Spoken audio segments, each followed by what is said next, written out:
Primarily work on the three pillars, which is data and analytics. So data analytics is one area. But the business spread is very well geographically spread out. So yeah, now India is around 60-65%. Okay. And the exports is 35 to 40%. Okay. So banking, capital market and financial industry is the one that we cater to, and that's the area that we understand. Data and digital is catching up very quickly. That I would put at the second position. So in fact, when you ask about risk, I'd like to talk about a term. It's called the VUCA world. IPO. Okay. We are trying to enhance our sales capabilities into multiple geographies. On the AI front, Sreeram ji, if you could tell us what is our company doing, because a lot of things have been, we've been talking about artificial intelligence.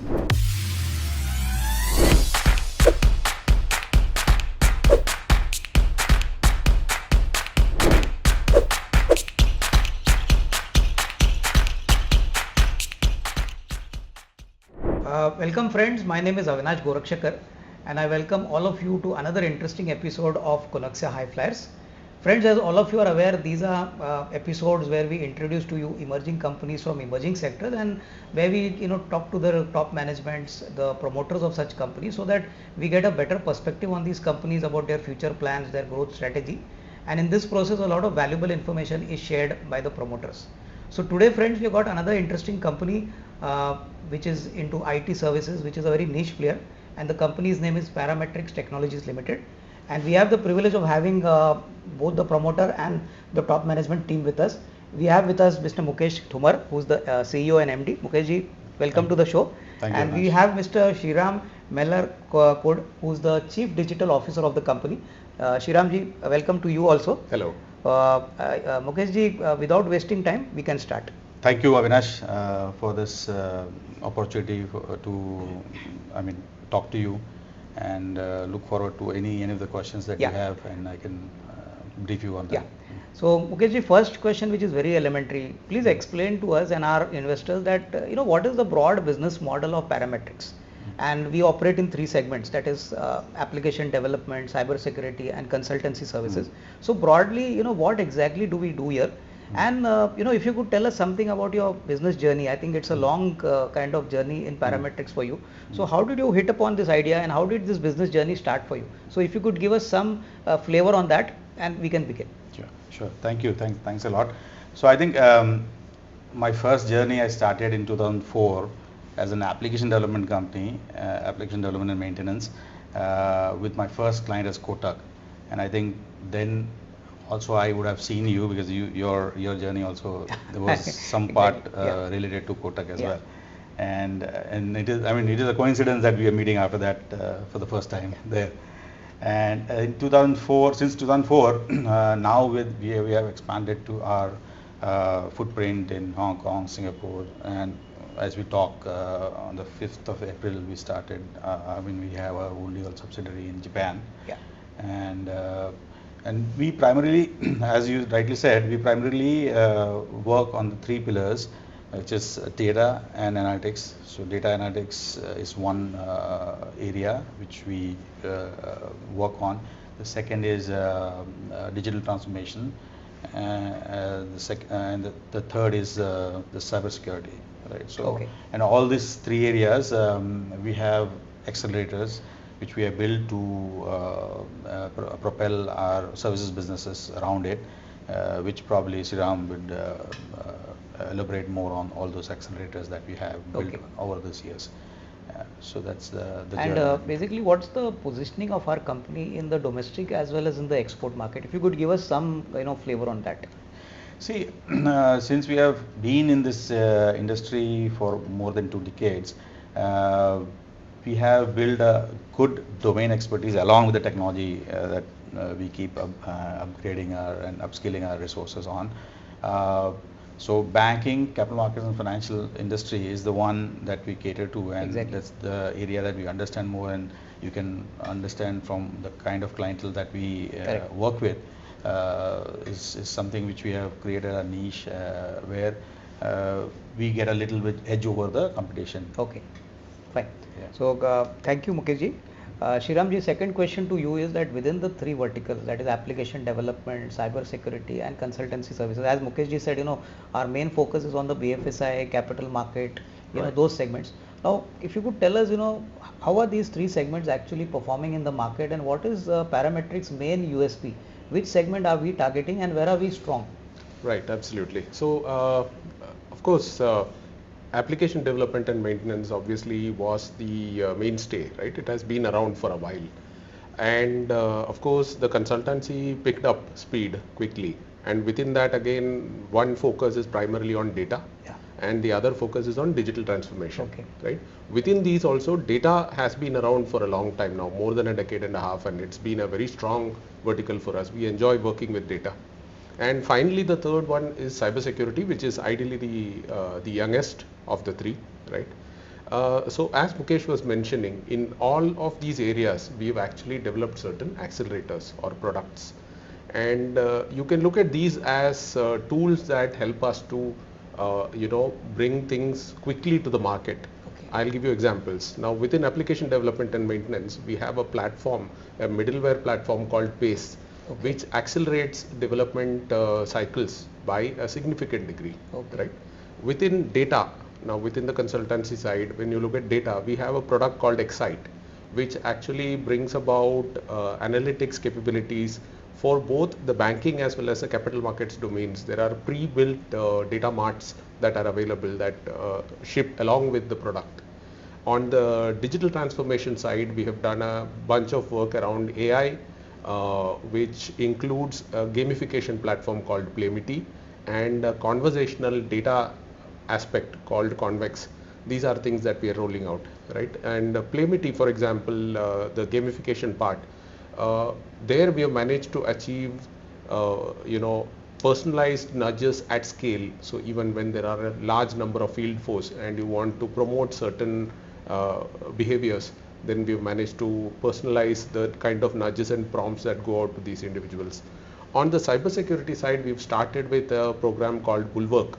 Now, Bulwark is again a cloud security posture assessment framework, and that is available online and as a SaaS kind of solution. Okay. Within these three segments, Sreeram ji, which is the most important segment with currently, if you can say what is the current, revenue mix, which is the main bread and butter segment which comes for us, and which is the growth area which you think in the next say 2 to 3 years will actually scale up in a bigger opportunity for us. Right.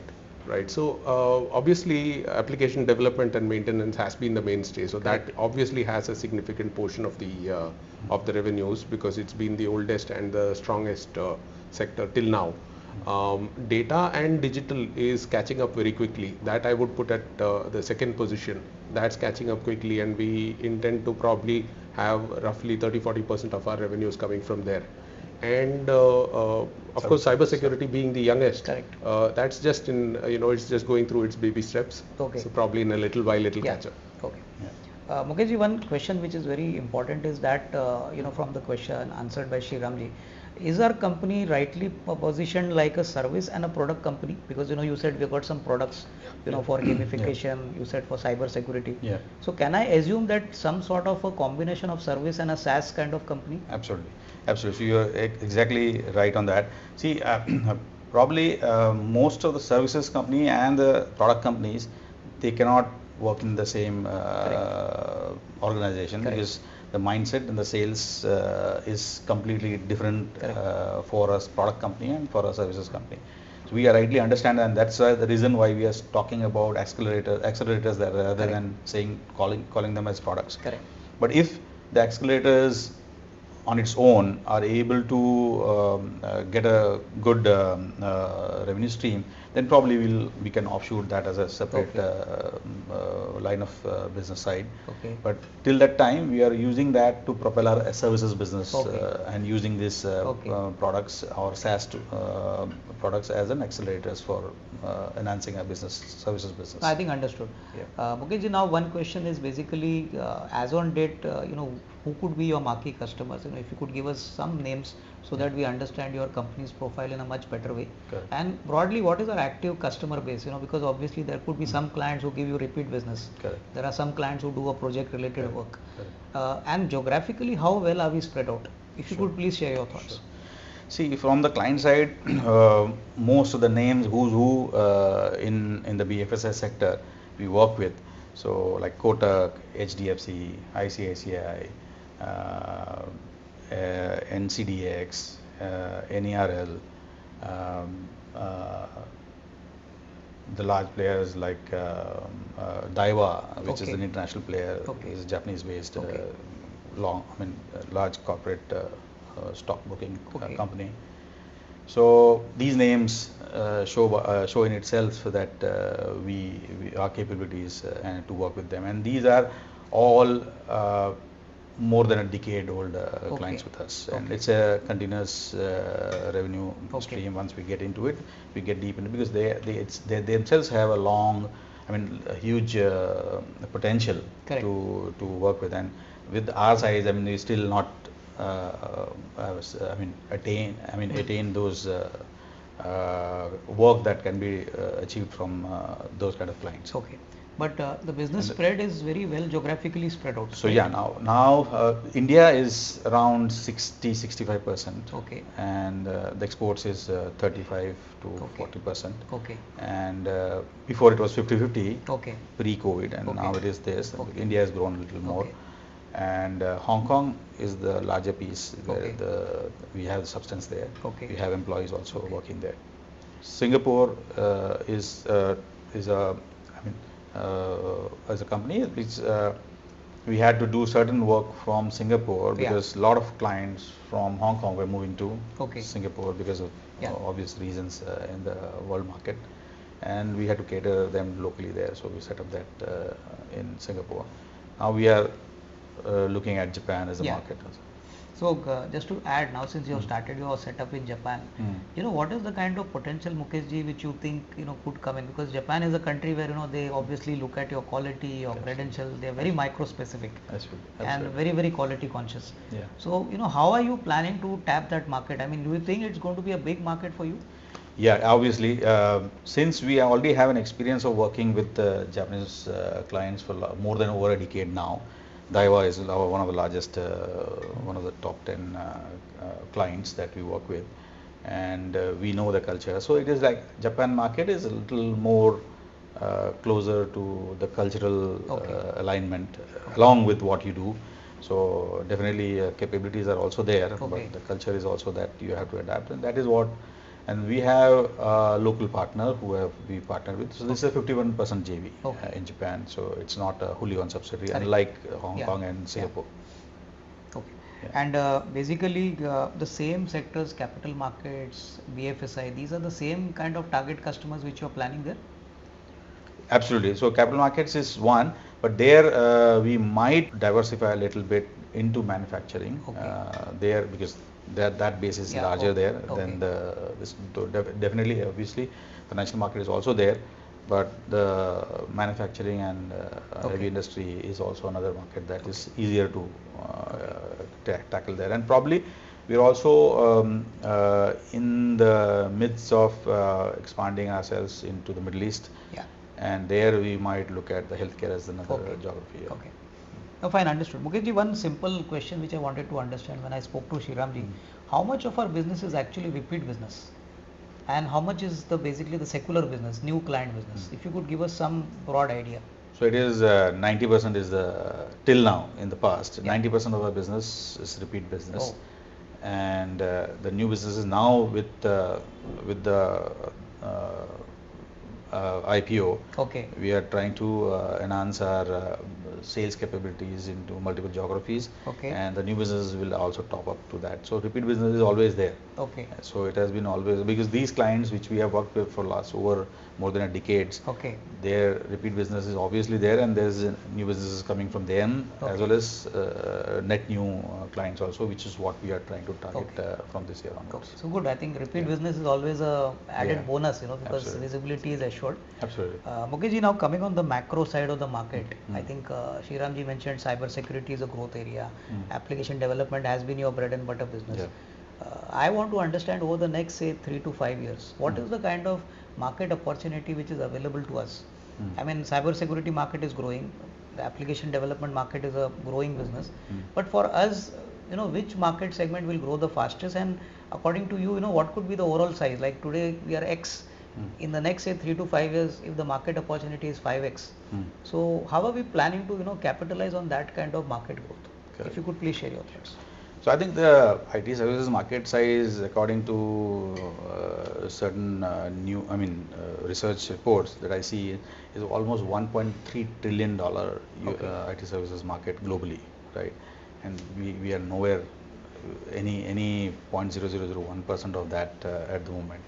So the potential is huge. Okay. So if you are able to tap the right place and right market, right niche, which is what we have aligned ourselves to tap that stuff.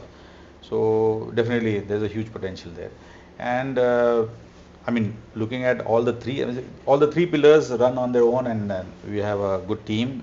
Each team is run by and led by competent leadership. Okay. And we have equal focus on all the three pillars that we are looking at. Okay. Mukeshji, what is the broad level of competitive intensity in our business? Like, obviously every sector or every company has some competitor, but since you all have spent a very long tenure, almost 20 years, Right. tell me, do you find intense competition, or there are few players which actually grab the kind of business which you people try with clients? You want to take up that, Sreeram? Yeah, sure, why not? Because I was answering all the questions, so obviously there are large and small players in this particular industry, right? As far as technology solutions and services go, there are players like the TCS and Infosys of the world, the Wipros of the world, and there are obviously many organizations of comparable size to Paramatrix. So there will always be a different flavor that they can bring to the table and a different flavor that we can bring to the table. How we like to differentiate ourselves is by trying to bring in the flavor of the domain, which I think is very critical when it comes to dealing with particular businesses.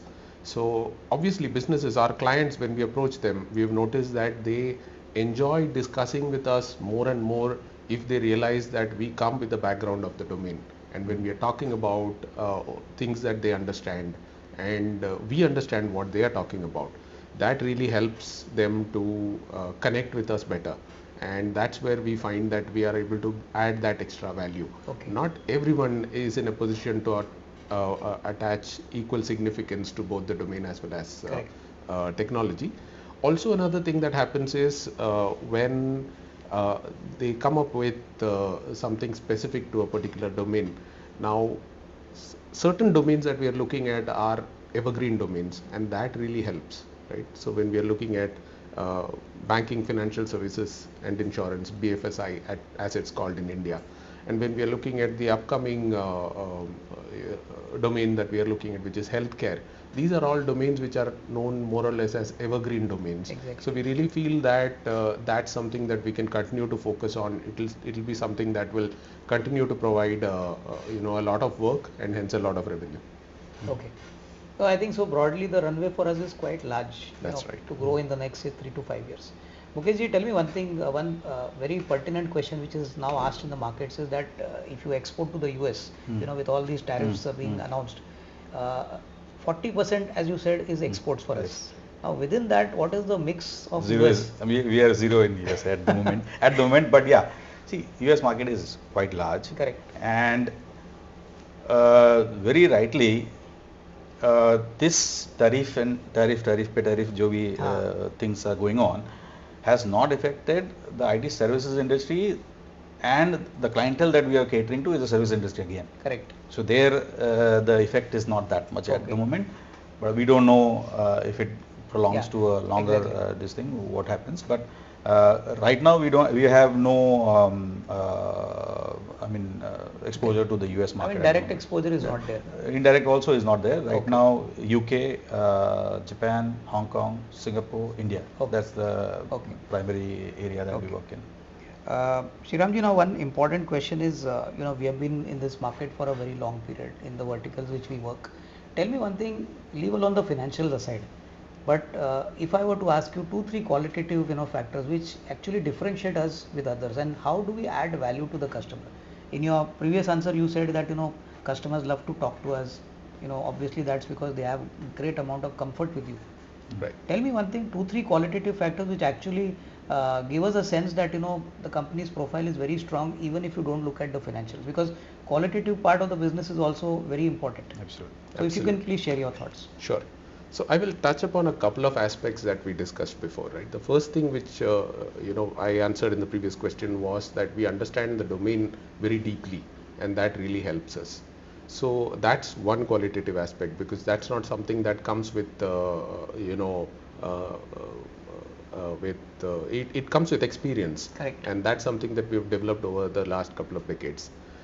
Taking that forward, the other thing that I would touch upon is another qualitative thing is we've used that entire knowledge, that experience to build accelerators which help them along, which help the clients along. So those accelerators become our qualitative boost that helps in pushing our engagement forward with clients. Correct. Yeah, so these are the most important differentiators if you compare us to other players. Absolutely. Right? Absolutely. And just a small question, Sreeramji, like these accelerators which you mentioned, which are like tools. Please correct me if I'm wrong. But I believe that this could be something like a SaaS business, right? Yes, so we have different options with different accelerators. Okay. So some of them are available purely as a SaaS platform. Correct. And some of them are available in different commercial modes as well.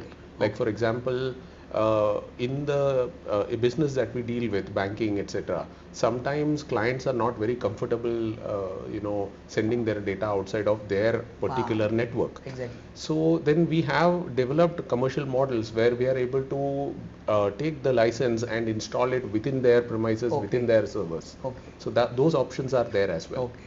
Okay. So that comfort, I think the customer gets, when Absolutely. they work with you. Okay. Okay, ji, now let's come to the broader financial performance. If you could tell us, I think, in the year FY24, there was a slight dip in your top line. So first of all, sir, anything exceptional happened, or what was the reason? Because normally we expect at least a decent top line growth. So, sir, बताइए कि ये top line growth क्यों गिरा? Was it just one off? And going forward, this may not happen because finally market looks at growth, and since your business is growing rapidly. First of all, why the top line was down, and profitability was also down. So I mean, any specific reason because of some exceptional write-off or maybe some expense which came in the year? How do you describe that? So actually this has been already answered in the DRSP as well. Correct. So let me also answer this on the video as well here. So it was, in the previous year was then other incomes, which was capital gains from a sale of a property, which was the larger piece of the profit as well as the top, and that's the reason why the previous year and the next year was a little flat. Okay. So there, I think that is the reason why you see a dip. No, understood. So basically, that was the reason the top line was not really, directly comparable. Correct. Now, if you could tell us something about the current year, then which has just got concluded, with whatever limitations you have, if you could tell us broadly what is the top line and the profitability, because now we are in April. So you will see a double-digit growth definitely. So that's what the only thing that I can say about this at the moment. Okay. But there will be a AGM shortly and the board meeting shortly, and the AGM will be announced. Okay. Anyway, I also wanted to know now, since the IPO is over, money has been collected. What is the broad strategy and vision for you as a promoter? Now, what do you intend to do? Because a lot of shareholders expect obviously the management to perform and deliver. Correct. So if you could tell us in your own words a small summary that what is actually happening as of now. Correct. What can shareholders expect going forward broadly? Correct. So as we had mentioned in our object, it was the IPO was done to expansion. Though we already had good amount of cash in the company as well. We did this for enhanced expansion in the geographies like the Middle East, Japan, and East of Asia. Correct.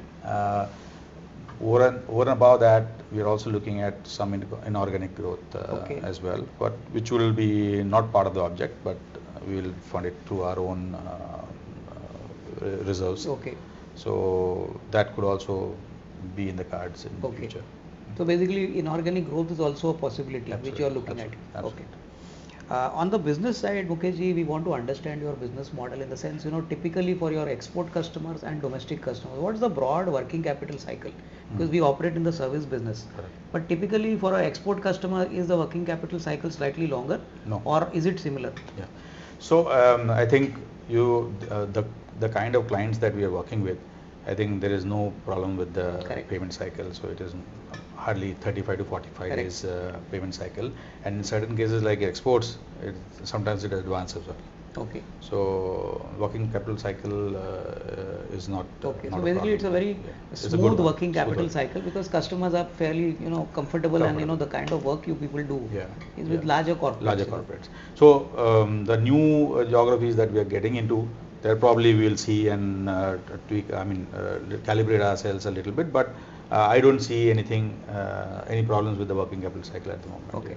And Sreeram ji, one question which I wanted to ask you is that when you talk to customers, what is the level of positioning from our side? Suppose if it's a very large MNC company and we talk to them, what is the kind of pricing power which we have? Like, typically what we see is normally, I mean, it may not be applicable to you, is that if it's a very large MNC company who comes to you and says, I want to do XYZ business with you, typically they set the pricing terms. So, in such scenarios, do you follow a policy where apne ko dhanda chahiye? Do we require that business, or we are very selective in saying that, okay, I'll take the business, but on decent terms and conditions? So, sir, iske baare mein bataiye. So certainly we aren't desperate to undercut prices just to get a name in the marquee name into our into our deck, because obviously we already have enough marquee names, the likes of ICRA, the likes of NCDX, the likes of Kotak and HDFC. So there is no desperation from our side. Obviously, for us, it's an opportunity cost, right? If you have to deploy resources, skills, focus into a particular account, it means that we are actually letting go of another opportunity. Unless if we are expanding very, very quickly, in which case we'll be picking up that as well as this. So there will be obviously our say into it, and we would like to hold on to that. Exactly. So no, we in brief we don't undercut. Okay. No, good to know, because I think this is a policy and a discipline which always works in your favor, but you need to take a longer term view because in business there are times when you obviously want to expand your market reach. Mukesh ji, मुझे बताइए, tell me one thing that sir, with such a good bouquet of products and services, what is the total employee strength? We are 250 plus at the moment. Okay. And by the year, this financial year end, we might add at least 100 more. Okay. So, and if you could just give me a breakup of these 250 people, the kind of more important work जो आपका R&D team है, जो नया product develop करता है, plus obviously the sales and marketing, the front end stuff. If you could give me a rough breakup, how many people do we have? So I think directly productive staff which could generate the revenues for us would be 85% of the staff is that engineers who work on this thing. The other ones would be the support staff, clerical staff, and all those things. So almost 85% is the the product development and the main creative team. Tell me one thing, Mukesh ji, we all know that today talent is very very scarce and it needs to be nurtured. So going forward, अभी तक आपने बहुत अच्छा maintain किया है, but अगले 5 साल में how do you intend to nurture that team? Do you have any kind of incentive scheme or maybe an ESOP scheme for your employees? I want to get that answer from Sreeram. Okay, Sreeram. So yes, so the ESOP policy is in the works. That will come. Having said that, one of our we have a couple of programs that we run, which actually help us to get talent which is completely untapped till date. We all know that the major problem that is there at least in the Indian industry is that when students come out of the academic cycle, then they are not really prepared for jobs as such, and there is this gap that needs to be filled. Exactly. So we run training programs. So there is one of our programs is that we run training programs for people who have come out of their colleges and so on and so forth, universities, and haven't yet landed a job. So that's one program that we run. We train them, we help them understand how it is to work with live projects, and then post that they have an option to join us as well. Okay. So this becomes one pipeline. Okay. The other pipeline which has been steadily strong over a period of time for us is the campus recruitment pipeline. So there as well, so while we do pick up from campus, they spend 6 to 9 months purely getting trained on what has to be done. Okay. And then they become really powerful and raring to go kind of individuals who actually jump directly into projects subsequently. Okay. Yeah. So basically you, on one side you look at freshers and one side you look at the campuses where possibly you recruit your new kind of requirements. Right. So I think I purposely passed this question to Sreeram is because that's the thing that we have matured over almost 15 years now. Okay. And we have evolved in different ways of hiring. So the iteration rate is just 8% for us now. Exactly. But again, now tariffs have started coming in. I mean, we don't know how it would affect Indian IT companies. Of course, niche players like you would still continue to grow. Tell me one thing, in our business, Sreeramji, what is the most important risk? Is it execution? Is it like innovation? What is it that actually keeps you always on your toes to run this company profitability and remove the risk element? So in fact, when you ask about risk, I'd like to talk about a term. It's called the VUCA world. We live in what is known as a VUCA world. And VUCA, VUCA, it stands for volatile, uncertain, complex and ambiguous. Okay. That defines the kind of world we are living in, and it's not just for our industry, it is for most industries. But specifically for somebody like us, there is a huge amount of uncertainty that's prevailing for the last few years.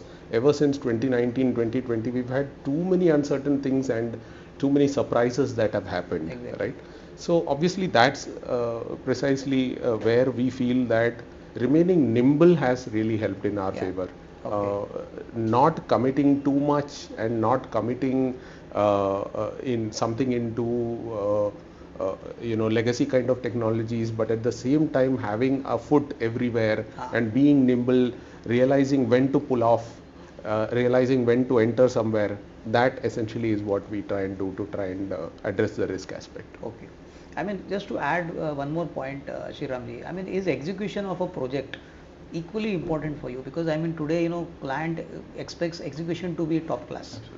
So, I mean, on that side, you think that is also a very critical kind of element to minimize risk? Certainly. So, in fact, getting into a particular, so it is reflected in the kind of repeatability that we have, correct, right? Exactly. So, 90% plus repeatability is what correct. we have with our clients, and that can only come when deliveries are happening as per the requirement, right? And we've also recently focused on onboarding senior resources who are specialized in delivery. Okay. So that's also something that we've done, knowing that we are going to grow in anticipation. We've already done that. Okay. On the AI front, Sreeramji, if you could tell us what is our company doing, because a lot of things have been, we've been talking about artificial intelligence, from the China's DeepSeek to government now waking up and that's saying, a serious subject. So what is it that we are trying to do on the AI front? Because I'm quite sure your internal research team must be working on it. Absolutely. So do you think this is going to become very big and that's going to minimize the human effort, or AI will be just be a supplementary tool? So yes, there will be AI focused products, AI focused work that we've already started doing. Over the last couple of years, we've increased our AI specific team, research team by 300%. Oh. That's the kind of focus that we've paid to this particular aspect, right? Even before generative AI came into the picture 2.5 years ago, even before that we were working with AI tools, and we were trying to understand what is it that we could do from a artificial intelligence perspective. A lot of people try and confuse AI with Gen AI.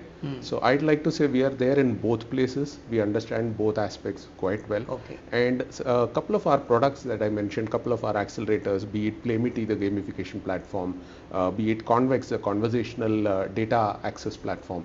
These are things that are completely, they are AI first. Okay. So they focus primarily on AI, and from there, the rest of the functionalities are built around them. Okay. So I think nice talking to both of you, Mukeshji, Sreeramji. I think it was a great pleasure to know so many good aspects about the company. So sir, please accept my best wishes to you, your entire management team, and thank you very much. Thank you so much. Thank you so much. Pleasure.